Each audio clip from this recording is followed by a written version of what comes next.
ان سے پہلے جنات یہاں رہ رہے تھے، لیکن جنات کی تشکیل جنگلوں میں کر دی، تو میں بھی اسی طرح جنگل میں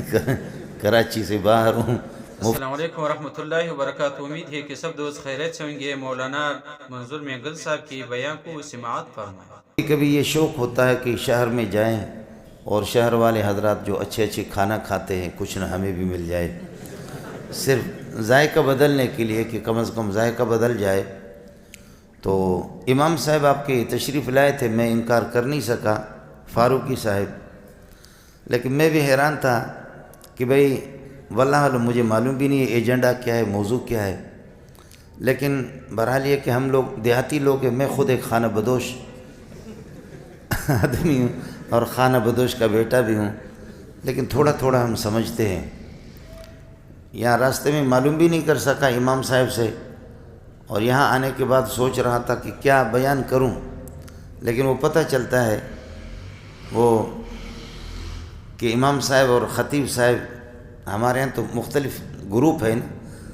مختلف گروپ ہے، تو امام صاحب کا ذوق کس طرف ہے اس کو دیکھ کر کے، اور پھر یہ ہے کہ مقتدیوں کو کس کی عادت پڑی ہوئی ہے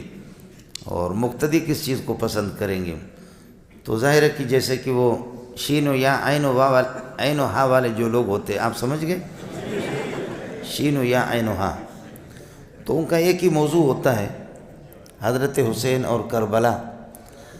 لیکن ایک دفعہ یہ ہوا کہ ان کو پابند کیا گیا کہ آج توحید کے موضوع پہ گفتگو کرنی ہے اور کسی اور موضوع پہ نہیں، تو غریب شروع ہو گیا اس کو، تو وہ کیا جانتا ہے کہ توحید کی آیتیں کیا ہے اور حدیثیں کیا ہے، وہ ایک ہی کربلا کا واقعہ ان کو یاد تھا۔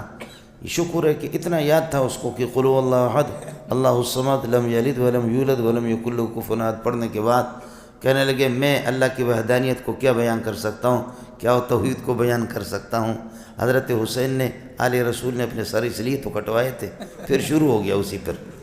اور سارا کا سارا اس کا سارا گھنٹہ اسی پہ لگایا۔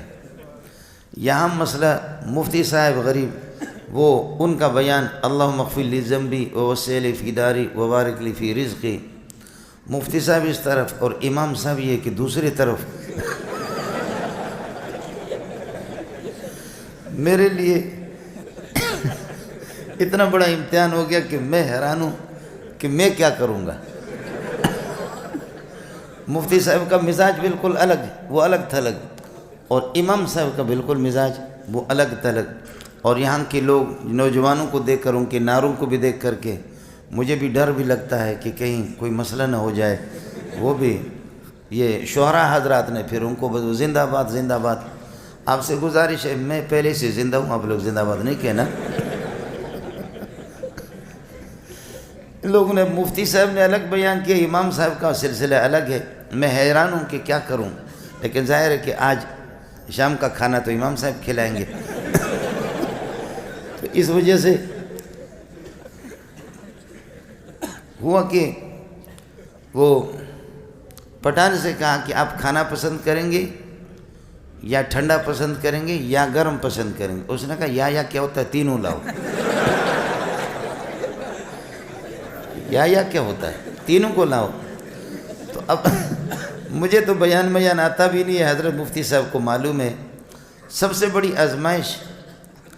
وہ ہمارے بلوچوں میں کہتے ہیں کہ بلوچ سے پوچھا کہ خدا بڑا ہے یا یہ کہ اللہ بڑا ہے یا آپ کا سردار بڑا ہے، بلوچ سے امتحان لیا کہ اللہ بڑا ہے، اللہ کا کلام بڑا ہے یا آپ کا سردار بڑا ہے۔ بلوچ غریب سوچ سوچ کر کہنے لگے خدا تمہیں اس طرح پریشان کرے جیسے تم نے مجھے امتحان میں ڈالا۔ آپ نے مجھے بہت پریشان کر دیا کہ میں کیا کروں، پریشان ان حضرات نے بہرحال کر دیا۔